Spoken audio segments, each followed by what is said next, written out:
ഇന്ന് ഞാൻ ഉണ്ടാക്കിയിരിക്കുന്നത് അങ്കമാലിക്കാരുടെ സ്പെഷ്യലായ മാങ്ങാക്കറിയാണ്. അപ്പോൾ നമുക്ക് മാങ്ങാക്കറി ഞാൻ എങ്ങനെ ഉണ്ടാക്കിയെന്ന് നോക്കാം. മാങ്ങാക്കറി ഉണ്ടാക്കാനായിട്ട് ഞാൻ 2 മാങ്ങയാണ് എടുത്തേക്കുന്നത്. അത് തൊലി കളഞ്ഞ് കട്ട് ചെയ്ത് വെച്ചിട്ടുണ്ട്. പിന്നെ അരമുറി തേങ്ങ ചെരുകി വെച്ചിട്ടുണ്ട്.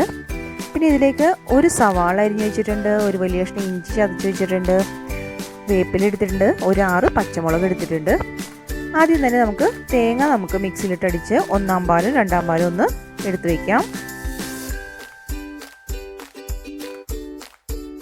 ഇനി നമുക്ക് കറി വെക്കാനുള്ള ചട്ടി എടുത്ത ശേഷം അതിലേക്ക് നമ്മൾ അരിഞ്ഞു വെച്ചേക്കുന്ന സവാള ഇട്ട് കൊടുക്കാം, പച്ചമുളക് ഇട്ട് കൊടുക്കാം, ചതച്ച് വെച്ചേക്കുന്ന ഇഞ്ചി ഇട്ട് കൊടുക്കാം, വേപ്പില ഇട്ട് കൊടുക്കാം.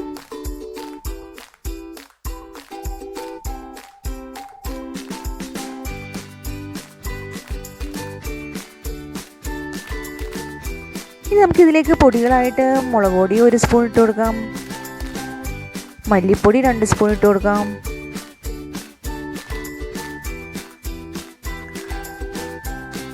മഞ്ഞൾപ്പൊടി 1/4 സ്പൂൺ ഇട്ട് കൊടുക്കാം, വിനാഗിരി 2 സ്പൂൺ,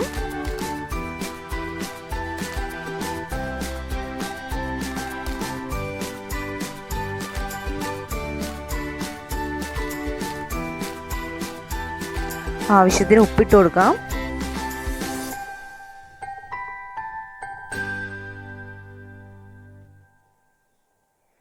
ഒരു 4 സ്പൂൺ വെളിച്ചെണ്ണയും കൂടി ഒഴിച്ചു കൊടുത്ത് നന്നായി ഒന്ന് തിരുമാം.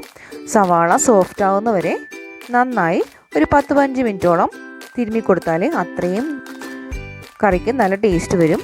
അപ്പോൾ നമ്മൾ എത്രയും നന്നായിട്ട് തിരുമുന്നോ അത്രയും നന്നായിട്ട് സവാളയിൽ മസാലകൾ പിടിച്ച് നന്നായി സോഫ്റ്റ് ആവുന്നവരെ തിരുമ്മി കൊടുക്കാം.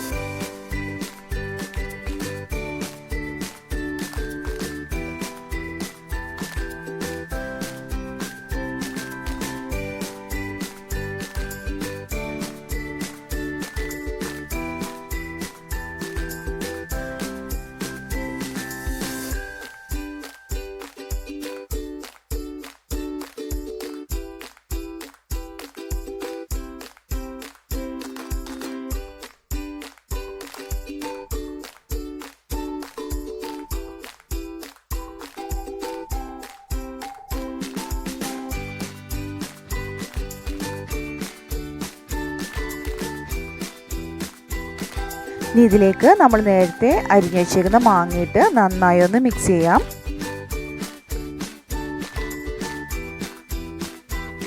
നമുക്കിതൊരു 15 മിനിറ്റ് റെസ്റ്റ് ചെയ്യാൻ വെക്കാം.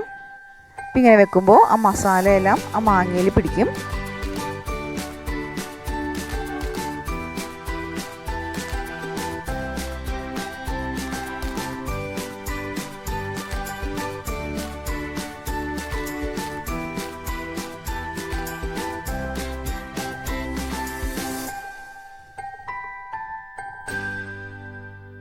മിനിറ്റിന് ശേഷം നമുക്ക് അതിലേക്ക് 2-ാം പാൽ ഒഴിച്ച് ഒന്ന് മിക്സ് ചെയ്ത ശേഷം നമുക്ക് നേരെ അടുപ്പിലോട്ട് വെച്ച് മാങ്ങ വേവിക്കാം.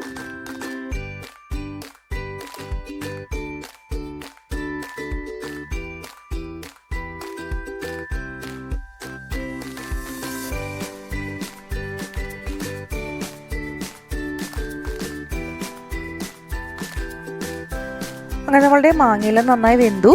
ഇനി നമുക്ക് ഗ്യാസ് ഓഫ് ചെയ്യാം. ഇനി നമുക്കിതിലേക്ക് നമ്മൾ എടുത്ത് വെച്ചേക്കുന്ന 1-ാം പാൽ ഒഴിച്ചു കൊടുക്കാം.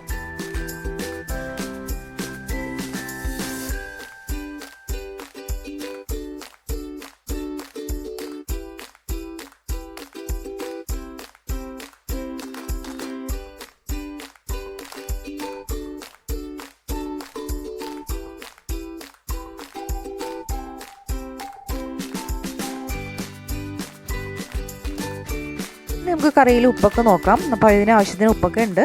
ഉപ്പ് കുറവാണെങ്കിൽ ആ സമയത്ത് നമുക്ക് ഉപ്പിട്ട് കൊടുക്കാം. ഇനി നമുക്ക് കറി താളിക്കാം.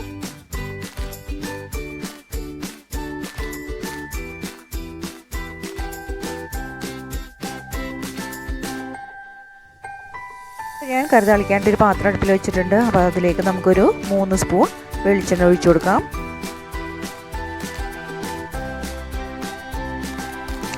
എണ്ണ ചൂടാവുമ്പോൾ അതിലേക്ക് കടുകിട്ട് പൊട്ടിക്കാം.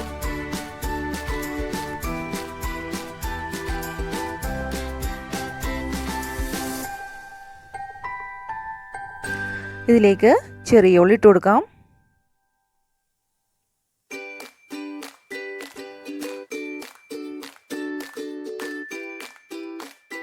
അപ്പോൾ ഉള്ളി ഒന്ന് വരിഞ്ഞു വരുമ്പോൾ നമുക്ക് ഇതിലേക്ക് വേപ്പില ഇട്ട് കൊടുക്കാം.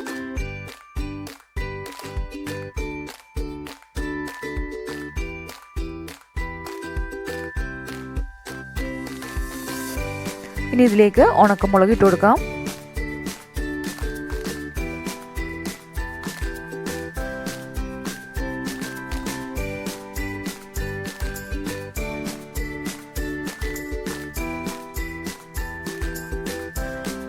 നമുക്ക് ഗ്യാസ് ഓഫ് ചെയ്ത ശേഷം ഇതിലേക്ക് ഒരു 1/4 സ്പൂൺ മുളക് പൊടിയും കൂടി ഇട്ട് കൊടുക്കാം.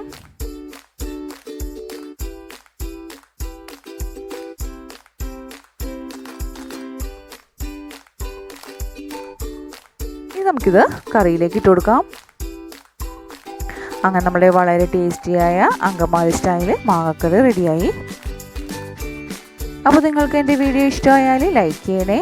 എൻ്റെ വീഡിയോ ആദ്യമായിട്ടാണ് കാണണമെങ്കിൽ ഒന്ന് സബ്സ്ക്രൈബ് ചെയ്യണേ. Thanks for watching.